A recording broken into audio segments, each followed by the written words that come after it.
Hi guys! Welcome back ulit sa akin channel mga kabalen. So, eto guys, may share lang po ako story. 30 pala nung Thursday nung nagpa-test kami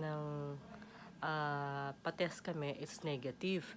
And then Thursday, June 30, tapos July 1 on Saturday, July 2, 3. So, July 3, so 4th day ng Sunday. On the 4th day of July 3, going back home na po, medyo masama na yung pakiramdam ko nun.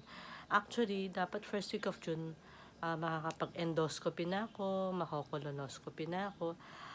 Unfortunately, yung caregiver ko naman, isinipon din at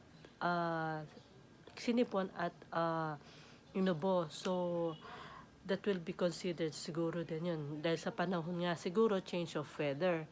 And then, after ng 4th day nga namin nga na ako naman ang hindi nauudot-udot yung pagiging endoscopy ko tsaka colonoscopy. And on the 4th day nga, medyo masama na nga yung pakiramdam ko. Actually, nung Sunday ng July 3, nakakain pa ako ng lunchtime. So, naubos ko yung pagkain eh. Actually, naubos ko yung food ng lunchtime. And then, dinner time po nun, hindi na ako nakapag-dinner.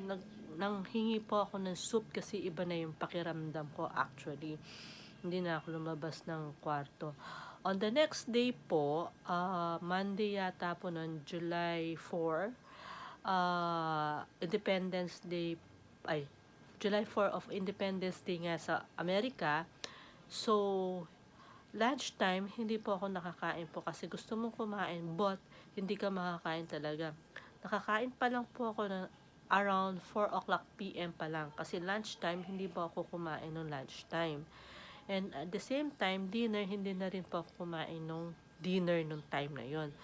On Tuesday, the next day na naman po, on the Tuesday po, lunchtime yata po, nakakain ako, pero konti lang.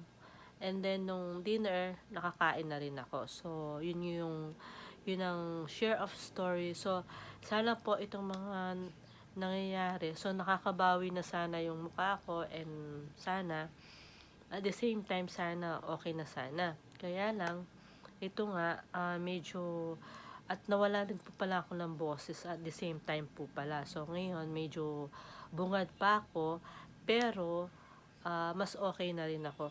Anyway, nag-share lang po ako story kasi hindi ko alam kung this is a COVID journey ba or whatever na what we call it. Hindi natin alam. So, weather lang ba? Hindi natin alam ang panahon, change of weather ba? Anyway, kung bago lang kayo sa aking channel, please don't forget to like and subscribe po. So, road to 90 po tayo. So, guys, road to 90 po. So, stay healthy always and stay safe. God bless us all.